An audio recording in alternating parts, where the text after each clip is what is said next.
మాజీ మంత్రి గంటా శ్రీనివాసరావు రాజకీయ భవిష్యత్తు అయోమయంలో పడింది. ఏ పార్టీలో ఉన్నా సరే గతంలో చక్రం తిప్పి టికెట్ సాధించే గంటా ఈసారి తన టికెట్ కోసం తానే చక్రంలా ప్రయత్నాలు చేయాల్సి వస్తోందని టాక్. అధిష్టానం మాత్రం పొమ్మన లేక పొగ పెట్టినట్లు వ్యవహరిస్తోందని ప్రచారం జరుగుతోంది.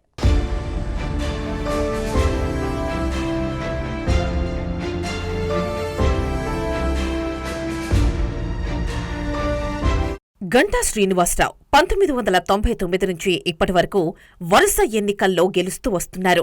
ఎంపీ, ఎమ్మెల్యేగా పనిచేసిన ఆయన రాజకీయాల్లో తనకంటూ ఒక వర్గాన్ని ఏర్పాటు చేసుకున్నారు. 2014 వరకు గంటా వర్గంలో 4 వరకు ఎమ్మెల్యేలుండేవారు. రాజకీయంగా సుదీర్ఘ అనుభవం కలిగిన గంటా శ్రీనివాసరావుకు వైసీపీ అధికారంలోకొచ్చిన అనంతరం పరిస్థితులు ఏమాత్రం సానుకూలంగా కనిపించడం లేదు. 2019 ఎన్నికల్లో వైసీపీ హవాలోనూ గంటా విశాఖ నార్త్ నుంచి విజయం సాధించారు. టీడీపీ ఓటమి పాలు కావడంతో రాజకీయంగా ఆయన సైలెంట్ అయిపోయారు. సుమారు 3 ఏళ్ల పాటు రాజకీయంగా మౌనం దాల్చిన గంటా ఆ తరువాత వైసీపీలో చేరేందుకు ప్రయత్నాలు చేశారంటూ జోరుగా ప్రచారం జరిగింది. ముహూర్తం కూడా ఫిక్స్ అయిందని అప్పట్లో ప్రచారం జరిగింది. ఒకప్పుడు కలిసి రాజకీయాలు చేసిన మాజీ మంత్రి అవంతి శ్రీనివాసరావు గంటా శ్రీనివాసరావు రాకకు బ్రేక్లు వేసినట్టు చెబుతారు.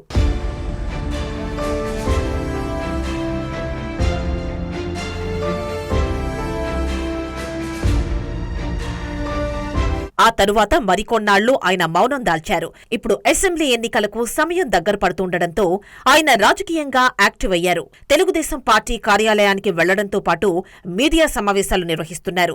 చంద్రబాబు అరెస్ట్ తర్వాత అధికార పార్టీపై తీవ్రస్థాయిలో విమర్శలు గుప్పించిన గంటా మరింత యాక్టివ్ అయ్యారు.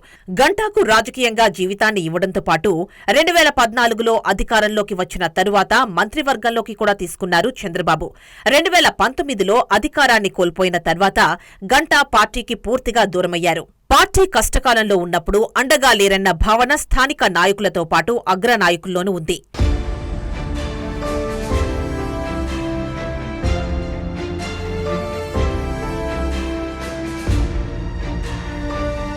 గంటా మళ్లీ పార్టీలో యాక్టివ్ కావడాన్ని చంద్రబాబు కూడా అంగీకరించలేదని, కానీ ఆయన వియ్యంకుడు మాజీ మంత్రి నారాయణ కారణంగా చంద్రబాబు అంగీకరించినట్టు ప్రచారం జరిగింది. అయినప్పటికీ అగ్రనేతలకు గంటాపై సానుకూల అభిప్రాయం లేదని, గంటాని ముందు నుంచి వ్యతిరేకించే విశాఖకు చెందిన కొందరు నేతలు అగ్రనేతలకు ఆయన గురించి ఎప్పటికప్పుడు సమాచారాన్ని అందిస్తున్నట్టు చెబుతున్నారు.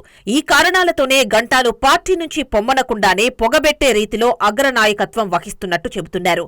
ఈ నేపథ్యంలోనే గంటాకు సంబంధం లేని సుదూర ప్రాంతంలో ఉన్న చీపురుపల్లి నియోజకవర్గానికి వెళ్లి పోటీ చేయమంటున్నట్టు చెబుతున్నారు. ఎక్కడో 1-2 చిన్న డిస్టర్బెన్స్ తప్ప మొత్తం చాలా పాజిటివ్ వైబ్రేషన్స్ వస్తా ఉన్నాయి. క్యాండిడేట్ సెలెక్ట్ చేసిన తర్వాత ఆ విషయం చెప్పడం జరిగింది.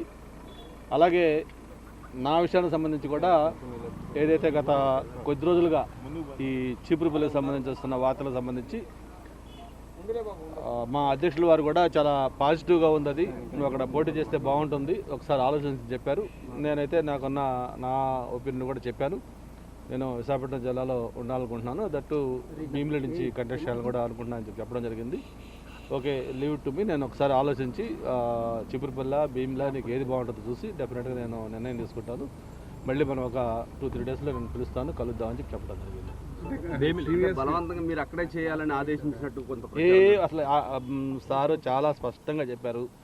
నువ్వు ఎక్కడైనా గెలుస్తాయి అవకాశం ఖచ్చితంగా, నీకు ఎలక్షన్ తెలుసు, గెలుస్తావు. పార్టీ ఆలోచన దృష్ట్యా ఏది బాగుంటుందో నిర్ణయం నాకు వదిలేయి. భీమిలి ఒకవేళ చేయాల్సి వస్తే భీములు చేద్దు, కానీ లేదంటే చీపురుపల్లి చేద్దు, కానీ ఆ నిర్ణయం నాకు వదిలే, నిర్ణయం ఆలోచించి నిర్ణయం తీసుకుంటాను. ఏ విషయం నువ్వు ఆలోచించుకో, మళ్ళీ నేను పిలుస్తాను చెప్తాను. గంటా కూడా మీడియా సమావేశంలో మాట్లాడుతూ విశాఖ నుంచి తనను పంపించేయాలనుకుంటున్నారా అంటూ గంటా చేసిన వ్యాఖ్యలు కూడా ఇక్కడ ఆసక్తిని కలిగిస్తున్నాయి. గంటా తనకు ఉన్న అవకాశాలను బట్టి పార్టీ మారుతుంటారన్న భావన పార్టీ ముఖ్య నాయకుల్లో ఉంది. గతంలో 2009లో తన అనుచరులతో కలిసి ప్రజారాజ్యం పార్టీలో చేరిపోయారు. పార్టీని చిరంజీవి కాంగ్రెస్ లో విలీనం చేశారు. 2014 ఎన్నికలకు ముందు తిరిగి టీడీపీలో చేరారు. పార్టీకి గంటా ఎప్పుడూ ఉపయోగపడలేదని ముఖ్య నాయకులు భావిస్తున్నారు. గంటా మాత్రం భీమిలి నుంచి గాని, ఉమ్మడి విశాఖలోని ఏదో ఒక నియోజకవర్గం నుంచి గాని పోటీ చేయాలని ఆసక్తి చూపిస్తుంటే, అధినాయకత్వం మాత్రం చీపురుపల్లికి వెళ్లాలని చెబుతోంది. గంటా గెలిస్తే బొత్స వంటి సీనియర్ నేతకు చెక్ పెట్టినట్లవుతుందని, ఓడితే గంటాకు రాజకీయంగా చెక్ చెప్పినట్లవుతుందని ఆ పార్టీ వర్గాలు చెబుతున్నాయి. దీనిపై గంటా ఎలాంటి నిర్ణయం తీసుకుంటారు?